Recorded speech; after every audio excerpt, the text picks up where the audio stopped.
Let's talk about Trump's tariffs. He's over in I think Scotland right now. Was it Stockholm? I thought he's in No, Stockholm. no. Like Ireland. He's in Ireland. He's in Ireland? Yeah. All right. So they finalized that EU deal. Yes. That's done. And then he said that he's looking at broad range, like final. I think it's like 15 global. He's Yeah. looking at the global tariff. So the tariff thing is the conversation that just never goes away. So how do we feel about the EU situation and his thoughts on potentially just having a flat rate tariff for the whole world? I think the EU tariff situation is kind of been baked into the market. I feel like there hasn't been an excitement or a disappointment when it comes to tariffs anymore, just because of how much the news has come in. We're going to delay it, we're going to extend it, we're going to right. This is the final date, and then it gets extended again. We saw it happen in April. Obviously, pulled back, and then we saw some of the news, the excitement when we've come to the table with China. That's the real trade talk we need to have, right? Which is they're in Stockholm. The president, yes, was in Ireland, but the rest of the administration is in Stockholm trying to talk to China. And some of y'all got Stockholm syndrome. That's a whole nother. Why, man? Well timed though, but go ahead, Trey. You guys. So even the news was announced this weekend, right? You would have thought when the markets opened today, we probably would have saw the Dow rise. We would have saw all of the indexes rise. We kind of didn't see that, even though this is big news. When we talked about companies like ASML, we saw them rise today because them being a European company, obviously how tariffs could affect it if it was 30%, what that meant to the semiconductor space. And it was kind of like a lackluster response. It wasn't a great response. It wasn't a negative response. It was kind of like, okay, right? Like people are just kind of getting used to this idea of like, hey, if the tariffs are going to be in place, let's see how we maneuver. Let's see how our bottom line is going to be affected, and let's go on with business. Yeah, I think all the concerns around tariffs are priced in, given that things may change, sentiment may change. His sentiment with the country may change. It doesn't have the same effect that it did in April. I think it's priced in, and I think most companies know and most investors know someone's going to waffle on the agreement, and it's a non-factor. And that's why I say, regardless of wars, famine, World War III, Gulf War, trade agreements, Brexit, like the great companies are going to find a way to reinvent themselves to continuously go up. And that's why it's important to hold. Because I even know people who was like, well, I'm going to build a tariff trading strategy. I'm like, it doesn't, outside of April that week, unless you were going long when the market bottomed out that first week of April, the strategy doesn't even matter anymore. Like we've hit past all, like we have to readjust the S&P target for end of year higher. No one gives a damn about the tariffs. Oppenheimer just raised their year-end target to 7,100. Yep. Right. When you think about the only sector, and when we were talking about what should we do in terms of tariffs, that really just took off was defense tech. And we've been big on defense tech for the past year when we talked about Palantir coming into the year. But defense tech has been great, and it's still great. Yeah. So if you had like a popular strategy or you were trying to short anything, mistake.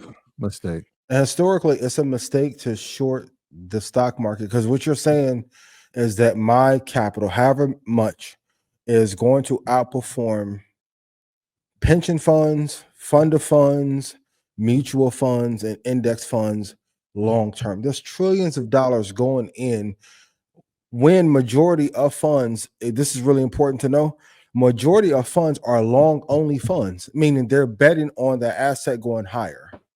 Burry gets a lot of credit for the Big Short. It was 515%. That was amazing back then. If I do 515% in a quarter, I am pissed. You're going the wrong way.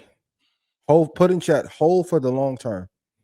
That's all that crystal ball broken. It's like, bro, I was free when I got here. Like, let's stop arguing.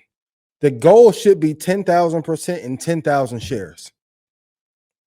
All the conjecture, all that potting and live streaming, that shit don't pay no, except Joe. This shit don't pay no money. All the money is in the holding the asset. The real gatekeeping is you not holding for 5 to 10 years. That's the real gatekeep. Will you hold an even creators or those who are in the creator economy? What should I invest in? Apple and Google, who owns YouTube. There's nothing else to invest in until Twitch or whoever. Eddie and Ross want them to go public. Until then, Apple and Google. There's nothing fucking else to buy. Hold for the long term. Hold for the long term. I just did a maneuver talking about the stocks. I said 5,000 was my, you said 10,000. I said 5,000 was my goal for NVIDIA. And I kind of, people were like, well, why is it 5,000? I'm like, well, 5,000 is a number for me. Obviously, if you understand how to do options, you can sell calls at once you have 100 shares. But I wasn't thinking in terms of options. I was thinking in terms of the UPMA account that I have for my kids, Yep. right? So I can transfer those 1,000 shares to each one of them, right? So if we're looking at NVIDIA was trading at $175 right now, right? 1,000 shares in Christian's account, 1,000 shares in Jordan's account. That's they what it's each have about. 175,000 today. Today. What will they have in 5 7 years? Yeah, when it's time for them to go to college, or if they decide to go to college, there's probably maybe 500,000 just waiting, just in NVIDIA shares, let alone any other shares in the portfolio. But that's how we're thinking of it when we're talking about get shares, accumulation. Yeah, it's cool to have it for us, but these things that can be passed down, they can be put into accounts for generation, and they never have to sell it. They don't. It's there. They don't have to sell it, or they may say, "Hey, I might sell 200 shares just to have some portion capital." of it. But at least they have it as an option, y'all. We got to start thinking long term here. And to give Shan's credit, I know he wanted to go in with 50,000 and he did less, but you can't paper trade your way to freedom.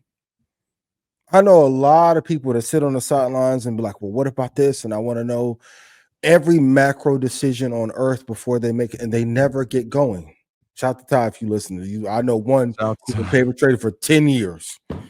Like, you have to put the money into the market to actually learn the lesson. And we all go through the trader cycle. If you go in, it works, you're elated, you're the smartest person on earth, you dip, you're like, how the fuck did it dip when I got in, God? And he did the right thing and not looking every day, because you're looking to hold long term, and it goes back up in your favor. You do 8 of those in a 3 or 4 year period, you'll change your life forever. Yeah, you're gonna take.